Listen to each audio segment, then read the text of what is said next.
দুঃখিত, আমি সালাত আদায় করলাম, সুন্দর হলো না, এর জন্য বিচারের মাঠে থাকতে হবে ফেরাউনের সাথে। এর চেয়ে দুঃখজনক আর কি হতে পারে? 5 ওয়াক্ত সালাত যদি আমি ঠিক মতো আদায় করি, তাহলে আল্লাহর সাথে আমার চুক্তি হয়ে গেছে, আমার জান্নাত হবেই। আমি 5 ওয়াক্ত সালাত যদি ঠিক মতো আদায় করতে পারি, তাহলে আমার কবর আলো, বিচারের মাঠও আলো। আমার কবর আলো, বিচারের মাঠও আলো।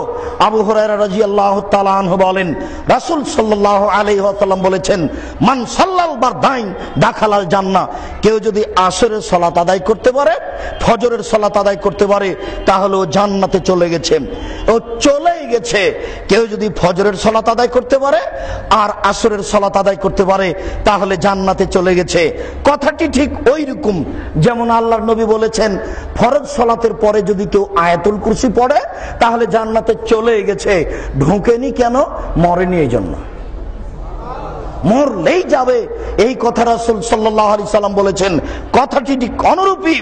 ওমর ইবনে রাবিয়া রাদিয়াল্লাহু তাআলা আনহু বলেন, রাসূল সাল্লাল্লাহু আলাইহি ওয়াসাল্লাম বলেছেন, লান ইয়ালজান নারা মান সাল্লা ক্বাবলা তালুই শামসা ক্বাবলা গুরুবিহা।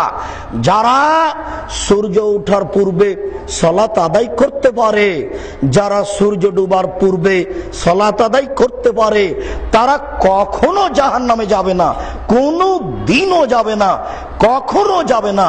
যারা সূর্য ওঠার পূর্বে সালাত আদায় করলো, যারা সূর্য ডুবার পূর্বে সালাত আদায় করলো, বলেন তো সূর্য ওঠার পূর্বে কোন সালাত?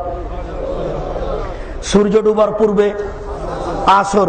আল্লাহর নবী বললেন, যারা এই 2 ওয়াক্ত সালাত আদায় করতে পারবে, তারা কখনো জাহান্নামে যাবে না। কথাটি ঠিক ওইরকম হয়ে গেল যে আপনাকে একদিন বলছিলাম নফল সালাতের গুরুত্ব বলতে গিয়ে, আপনার মনে আছে জোহরের আগে 2 পরে 2 আমি পড়লে নেকি পাবো। বুখারী মুসলিমের হাদিস। কি নেকি পাবো তা আল্লাহর নবী বলেননি, তবে আমি নেকি পাবো।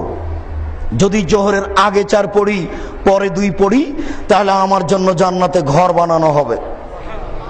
যদি আগে 4 পড়ি, পরে 4 পড়ি, তাহলে আমার উপরে জাহান্নামই হারাম। বুঝাতে পারলাম না? আবার বলি, জোহরের আগে 2 পরে 2 বুখারী মুসলিমের হাদিস, পড়েন, কোনো সমস্যা নেই, নেকি পাবেন। কি নেকি? আল্লাহ রাসূল বলেননি।